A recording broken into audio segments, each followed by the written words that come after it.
আজকে আমাদের সাথে আছেন এমন একজন যুবক, রক্ত খোঁজায় যার নেশা। কথাটি শুনে কি চমকে উঠলেন? এ নেশা ধ্বংসের নয়, এ নেশা মানুষ বাঁচানোর নেশা, এ নেশা মানুষকে সহযোগিতার নেশা।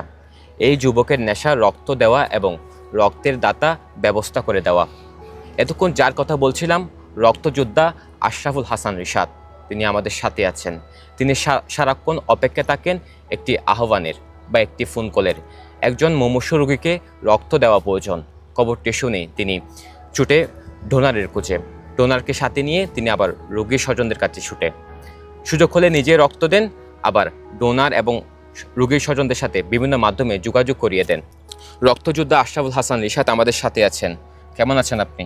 হ্যাঁ, ভালো আছেন। এই যে আপনি রক্ত দেওয়া এবং রক্তের দাতা ম্যানেজ করে দেওয়া এই কাজগুলোর সাথে, অর্থাৎ রক্তযোদ্ধা হয়ে ওঠার গল্পের পেছনের গল্প কী এবং কখন থেকে শুরু এবং কোন চিন্তাভাবনা থেকে আপনি এই কাজগুলো শুরু করেছিলেন? ধন্যবাদ আপনাকে।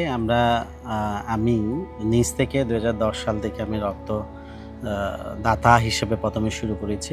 এরপরে দেখলাম মানবতার কাজ আসলেই ভালো। কেন সকালটা শুরু হলেই মানবতার কাজ করে গেলে সারাদিন কিন্তু নিরাপদ এবং ভালো থাকা যায়। মনে একটা শান্তির দরকার। এখন ভালো কাজ করলেই মনে শান্তি পাওয়া যায় সকালটা শুরু হলে। তখন আমি প্রাথমিকভাবে 2010 সালে আমি শুরু করেছি। এরপরে আস্তে আস্তে আমরা 2015 সালে আমরা একটা টিম গঠন করেছি। যেমন টিম গঠন হলো কক্সবাজার ব্লাড ডোনার সোসাইটি সংগঠনের নাম, কক্সবাজারের সবচেয়ে বড় সংগঠন। এবং 2015 সালে আমরা কয়েকজন 10 থেকে 12 জন মিলে আমরা এটা পরিচালনা করি। এবং পরিচালনা করার পর এখন আল্লাহর রহমতে আমাদের প্রতি উপজেলা বা উপজেলাতে, কক্সবাজারে 8টি উপজেলায়, প্রতি উপজেলায় সর্বমোট আমাদের প্রায় 600 জন আমাদের সদস্য আছে। তাহলে ডোনার যদি হিসাব করা হয়, প্রতি উপজেলাতে 3000 2000 করে আমাদের ডোনার আছে। তাহলে কক্সবাজার জেলাতে, সম্পূর্ণ কক্সবাজার জেলাতে সর্বমোট আমাদের ডোনার প্রায় 80 থেকে 90 হাজার মতো আমাদের ডোনার আছে, অ্যাক্টিভ ডোনার। তাহলে এখন রক্তদানের বিষয়টা যেমন আমরা সবসময় চেষ্টা করেছি মানুষকে উৎসাহ দেওয়া, যাতে মানুষ ভয় না পাক। সুচ যেটা আছে হাতের মধ্যে, মানুষ ভয় পায়।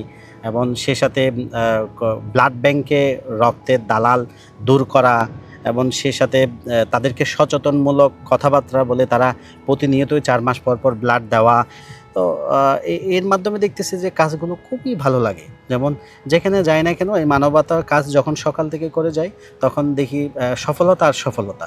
তখন দেখতেছি যে এখান থেকে আর পিছপা হওয়া যাবে না। যেমন মানুষ অনেক কথা বলেছে, যেমন আমাদেরকে রক্তের দালাল বলেছে। আমরা ব্লাড ব্যাংকে যেটা 250 টাকা ফি দিতে হয় 5টি পরীক্ষা করার জন্য, এটা ব্লাড ব্যাংকে দিলে আমাদেরকে দিছে মনে করে। তাহলে রক্তের দালাল 250 টাকার জন্য রক্তের দালালও হয়েছে আমরা। 2010 সাল থেকে এ পর্যন্ত আপনি কতজন রোগীকে নিজে রক্ত দিয়েছেন অথবা কতটি ডোনার ম্যানেজ করে দিয়েছেন, কোনো পরিসংখ্যান আছে কিনা?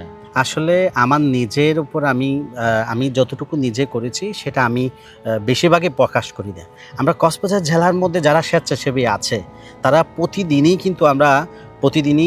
35 থেকে 40 জনকে আমরা ব্লাড ম্যানেজ করে থাকি। যেমন শুধু কক্সবাজার শহরে, আর কক্সবাজার বাইরে যেমন কুতুবদিয়াতে এখন ব্লাড নেওয়া হয়, টেকনাফে নেওয়া হয়, এরপরে চকরিয়াতে নেওয়া হয়। তাহলে সবগুলা মিলে আমরা প্রতিদিন 50 জন মতো ব্লাড ম্যানেজ করি। তাহলে বছরে হিসাব করলে আমাদের প্রায় 15,000 থেকে 16,000 আমরা সবার সংগঠন একাত্র হয়ে কিন্তু আমরা এই কাজগুলো করে যাচ্ছি।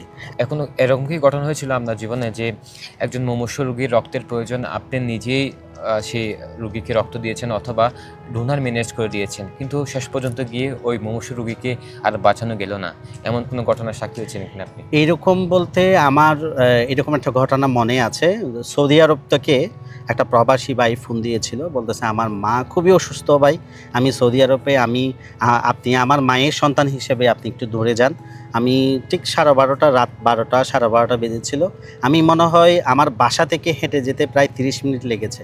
আমি তখন এই 30 মিনিট হেঁটে গিয়েছি, গাড়ি তেমন পাইনি। ওই সময় প্রচুর বৃষ্টি ছিল, বর্ষাকাল ছিল, তখন গাড়ি পাইনি। যাওয়ার পর এই 30 মিনিট হাঁটে যাওয়ার পরে ওনাকে রক্ত দেওয়ার পর আমার রক্তের ফোঁটা ওখানে পড়ার পর উনি 2 ঘন্টা পর তিনি মারা গিয়েছে। এটা আসলে নিজের রক্ত দেরি হওয়ার কারণে মারা গিয়েছে। এখানে নিজেকেও কিন্তু অপরাধী মনে হয়। আবার মাঝে মধ্যে যখন ওই রোগীর ছেলে যখন ফোন দেয়, এখনও ফোন দেয়, তখন নিজেকে ভালো লাগে, বলে এটা আপনার দোষ না, এটা আল্লাহর হুকুম, আল্লাহ যেহেতু নিয়ে গেছে সেহেতু আপনার এখানে কোনো আপনার হাত নেই, আপনি তো চেষ্টা করেছেন। এরকম অনেক আছে ঘটনা। অনেক মানুষ বলে রক্ত দিলে নিজের শরীর অসুবিধা হয়, রক্ত দিলে সমস্যা, এক্ষেত্রে আপনি কি বলবেন? আসলে রক্ত 40 কেজি যখন হয়, 40 কেজির উপরে হলে রক্ত অবশ্যই দিতে হয়। যেমন 4 মাস পর পর রক্ত দিতে হয়, এবং বয়স 18 বছরের ঊর্ধ্বে হতে হয়, আর 50 বছরের নিচে হতে হয়, কম বেশি হতে হয়।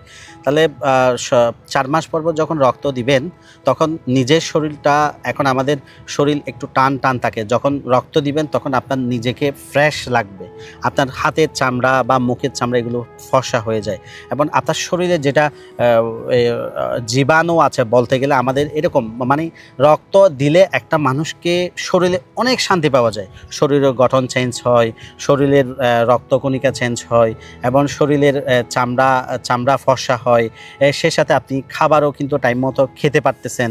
তাহলে রক্ত দিলে কিন্তু একসাথে 5টা রোগে নির্ণয় করা হয়। তাহলে এই 5টা রোগ সম্পর্কে আপনি 4 মাস পর পর জানতে পারতেছেন, আপনার কি লিভার ক্যান্সার হয়েছে কিনা, আপনার কি রক্তের কোনো সমস্যা হয়েছে কিনা। তাহলে এই পরীক্ষার মাধ্যমে এবং রক্ত দেওয়ার মাধ্যমে কিন্তু এই পরীক্ষাও জানানো যাচ্ছে। তাহলে অনেক উপকার আছে রক্ত দিলে।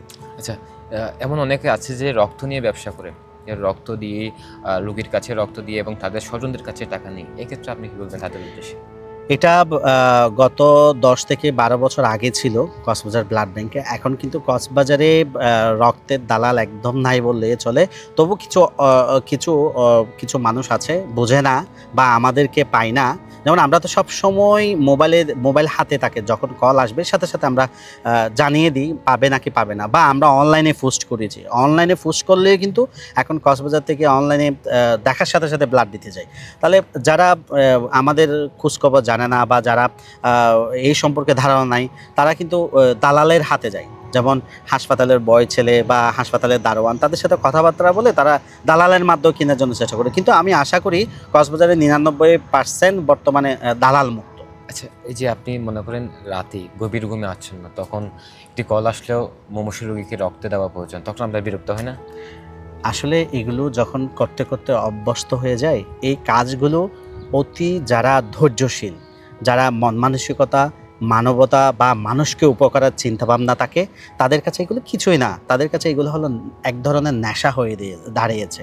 তাহলে এটা আপনি রাতের 2টা বাজে বলেন, রাতের 3টা বাজে বলেন, তখনই কিন্তু আপনি যখন ফোন আসবে, আমি চেষ্টা চালিয়ে যাচ্ছি। আমরা সব সময় চেষ্টা করি, আমরা চেষ্টা চালিয়ে যাই।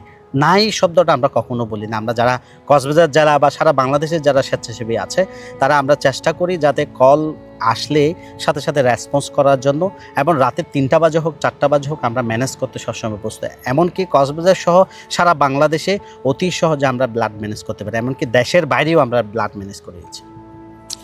অসংখ্য ধন্যবাদ। আমরা কথা বলছিলাম রক্তযোদ্ধা আশরাফুল হাসান নিশাদের সাথে। তার রক্তযোদ্ধা হয়ে ওঠার পেছনের গল্প থেকে এ পর্যন্ত শুনছিলাম। মানবতার দিক দিয়ে তিনি এই কাজটি করে যাচ্ছেন বিনা পারিশ্রমে। এই যে তিনি রক্ত দিয়ে যাচ্ছেন, রক্তের ডোনার ম্যানেজ করে যাচ্ছেন, প্রতিনিয়ত তার সময় কাটছে এভাবে তার জীবন চলছে। এই আশরাফুল হাসান রিশাদের মতো আরও অনেক কক্সবাজারে আরও অনেক ব্লাড যোদ্ধা আছে, অর্থাৎ রক্ত যোদ্ধা আছে। তাদের অন্তত সম্মানটুকু আমরা দিতে পারি।